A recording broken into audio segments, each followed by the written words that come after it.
Yeah, it's interesting. Yeah. So they're trying to make deals like, hey, we're going to use your land. We're going to build this huge facility. We're going to give you a bunch of jobs. There's going to be this huge pipe that's going to run right through the middle of your country and also go through a lot of other things. Like they're having to deal with some Native American tribes and trying to figure out how to get through this, what the path is going to be. Yep. But Don't go through Boyd County, right, Andy? Oh, my God. if you think about it, like what makes them think that they're so important that they're going to go down and step all over these people, do this, and then run their pipe right through everybody's shit. They don't care. Yeah. So that we can make sure Phoenix has water. Yeah. Because we've overbuilt the place. And we're going to continue to overbuild it because there's a lot of money to be made there. Yeah. We keep popping this stuff up and people keep coming. Yeah. So we need water. Yeah. And I'm glad you went there because when I started kind of diving into this isn't a new story. Like you're talking about, Kyle. Like every time you're down there, they're talking about water shortages and a drought and this and that.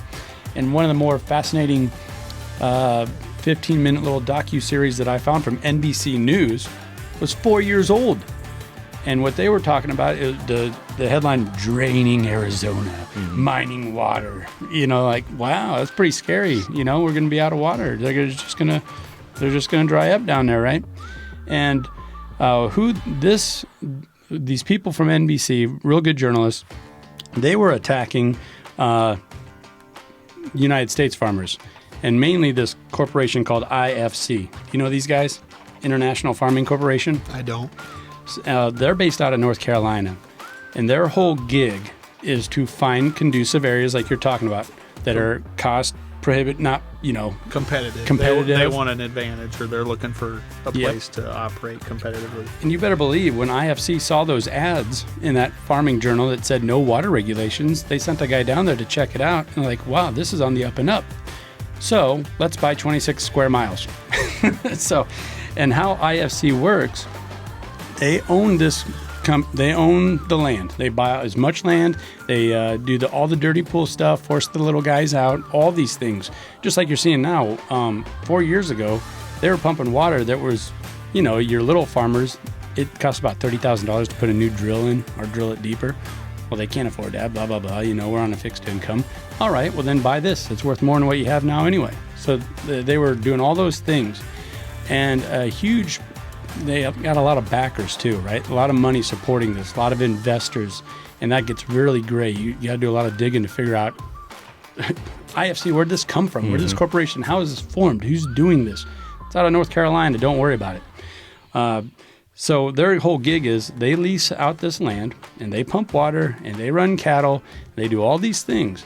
And then when it kind of gets to that brink, where it's like, something might be coming up here, they sell it at a premium because they can show this just exponential growth. Hey, it went from nothing to now we have 8,000 cows, dairy cattle, boom, right here in Arizona, no water regulations. So then they sell these farms, and this is what you're seeing. A few years ago, they sold all these farms to these Saudi Arabians who are like, we need alfalfa. We need this stuff for our dairy farms. And it was a win-win for them because not only could they secure alfalfa, it was cheaper for them to just own the alfalfa ground, period. You get to take over so many different things there. So now, and it would have been a good gig if IFC would have just kept running it. I truly believe it because they were just doing the typical dirty pool stuff, forcing the little guy out, not raising too big of a stink. The second they sold these farms, and now a Saudi Arabia guy, executive halfway around the world, is just poking the bear. And, oh yeah, you're in a drought? Well, we're going to up our irrigation.